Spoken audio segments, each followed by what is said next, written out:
मुळामध्ये हा निर्णय सर्वोच्च न्यायालयाने लवाद म्हणून आपल्या अध्यक्ष महोदयांवरती दिला होता। त्यांना सांगितलं होतं की तुम्ही पात्र अपात्र ठरवा, त्यांनी ठरवलंच नाही। आता मिंदे हायकोर्टात गेले की आम्हाला म्हणजे ठाकरे गटाला अपात्र का ठरवलं नाही, मग त्यांनी सुद्धा त्यांच्यावरती एक प्रकारे नाराजीच व्यक्त केलेली आहे। मग मी असं म्हणतो, दुसरे का आव्हान त्यांना देतो की तुम्हालाही न्याय मिळालेला नाही, आम्हालाही नाही, तुम्ही नेमलेला अध्यक्ष आहे। राज्यपालांना मी विनंती करतो की जसं त्यावेळेला राज्यपालांनी एक अधिवेशन बोलवलं होतं तसं पुन्हा बोलवा आणि मिंद्यांना सांगतो अध्यक्षांविरुद्ध अविश्वास ठरवाना, मी तुम्हाला पाठिंबा देतो। आज जाहीर करतो पाठिंबा हाकला याला। कशाला चाळे करताय? हायकोर्टात जाण्यापेक्षा तिकडेच बसलाय ना।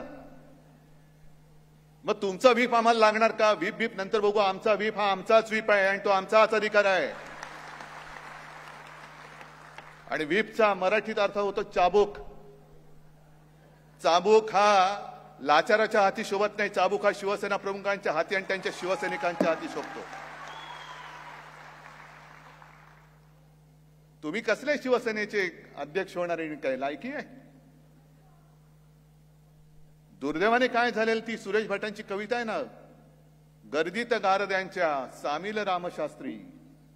संजय राऊत आपण म्हणालात की रामशास्त्री बाणा, तो बाणाच त्या गारद्यांच्या गर्दीत सामील झालेला आहे।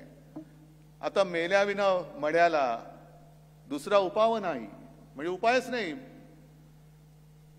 मग आपण नुसतं मड म्हणून बघत राहणार का? लोकशाहीच्या खुन्यांचं मड करणार आपण, म्हणजे राजकारणामध्ये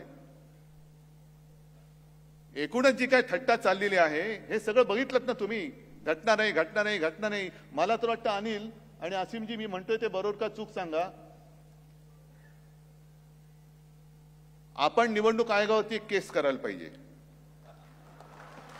नाही सांगतो, कारण त्यांनी आपल्याला कामाला लावलं होतं, तुम्हाला सगळ्यांनी मी सांगितलं होतं, आणि जवळपास 19,41,41,000 आपण शपथपत्र आणि 100 रुपयाच्या स्टॅम्प पेपरवरती प्रतिज्ञापत्र लिहिली होती। मग निवडणूक आयोग काय त्याच्याकडे गाद्या पुरवल्या नाही? सरकार निवडणूक गाद्या करून झोपलंय त्याच्यावर?